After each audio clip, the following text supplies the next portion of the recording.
in the dusty heart of the Arizona Territory, where the sun scorched the earth like a branding iron and loneliness stretched farther than the horizon, a weathered rancher named Caleb Harlan had spent years wrestling with silence, his only companions the lowing cattle and the whispering winds, until one fateful twilight when an Apache woman, fierce and enigmatic, stepped from the shadows of the red rocks and uttered words that would shatter his isolation forever. "I want to be closer to you." If you're hooked by tales of the untamed Wild West, where love defies danger and hearts collide like thunderclaps, hit that subscribe button now and join our community of story lovers. Don't miss out on more epic adventures that transport you back to the frontier. Caleb Harlan was a man carved from the rugged landscape itself, his face etched with lines from 40 harsh winters and summers spent alone on his sprawling ranch, the Double Bar H, nestled in a valley ringed by jagged mesas that seemed to guard his solitude like ancient sentinels. He'd come west as a young buck from Missouri, fleeing the ghosts of a family lost to cholera, dreaming of staking his claim on untamed land where a man could build his empire with calloused hands and a steadfast rifle. But the years had worn him down. His wife, sweet Eliza, had perished in childbirth their first year out, taking their unborn son with her, leaving Caleb with a grave marked by a simple wooden cross and a heart armored against the world.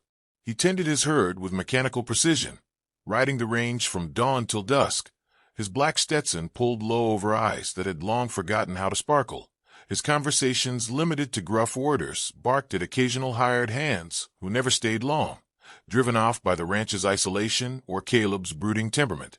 The Apache raids had dwindled since the treaties, but whispers of unrest still floated on the breeze, tales of warriors refusing to bow to the white man's fences, and Caleb kept his Winchester loaded, his cabin fortified with barred windows and a sturdy oak door.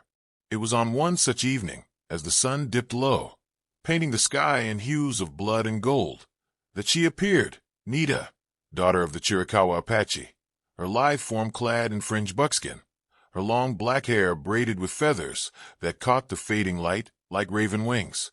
She wasn't sneaking, no.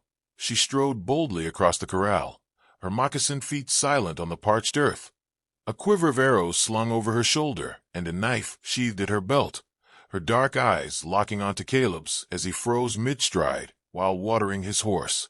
"Who goes there?" he growled, his hand instinctively dropping to the colt at his hip, but something in her gaze, fierce yet vulnerable, stayed his draw. Nita raised her chin, her voice steady despite the faint tremor of exhaustion, speaking in broken English learned from traders. "I am Nita. My people scattered. Soldiers chase. I need shelter. Not long." Caleb's jaw tightened. Harboring an Apache could mean trouble with the law, or worse, vigilantes who saw all Indians as threats. But as he studied her, scratches on her arms from thorn bushes, dust caking her skin, he felt a stir in his chest, a crack in the wall he'd built around his soul. Reluctantly, he nodded toward the barn. "One night. Then you go." But one night stretched into two, then a week, as Nita proved her worth, mending fences with surprising skill, tracking a lost calf through the canyons, and sharing stories around the campfire that painted the land in colors Caleb had never seen, the spirits in the rocks, the songs of the ancestors, the pain of a people pushed to the edges.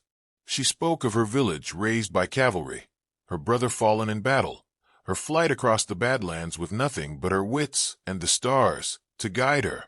Caleb, in turn, found himself opening up, words tumbling out like water from a long-sealed well, tales of Eliza's laughter, the dreams they'd shared, the emptiness that followed.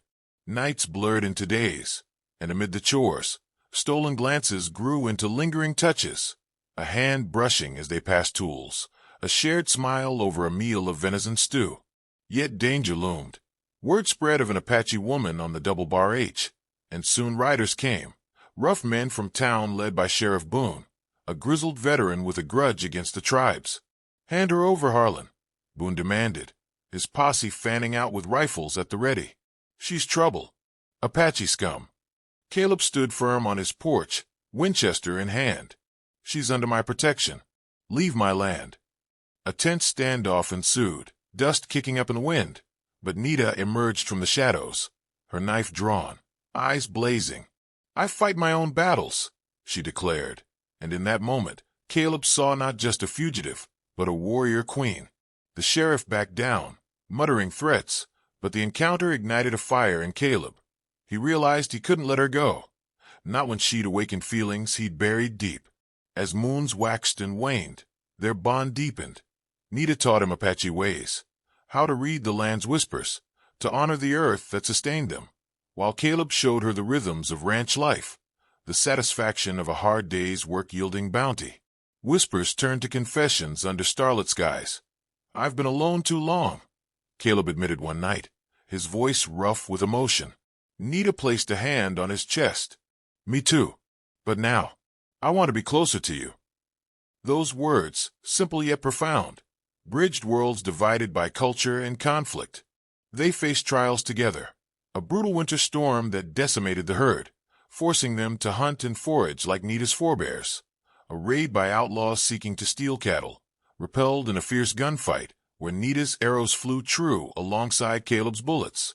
Even prejudice from townsfolk who shunned them at the general store. But love blossomed amid the adversity, fierce and unyielding, like a cactus flower in the desert. Nita bore a child, a boy with Caleb's blue eyes and her bronze skin, symbolizing their union, and the ranch thrived under their joint stewardship, becoming a haven where Apache kin occasionally sought refuge, blending traditions in a tapestry of resilience.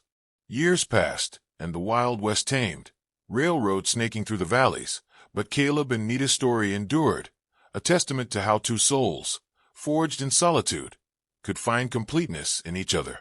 As the sun sets on this tale of redemption and passion, remember, if you've been captivated by the frontier's call, drop a comment below letting us know from which part of the country you're watching this video, whether it's the bustling East Coast, the sunny West, or the heartland in between. Your stories connect us all,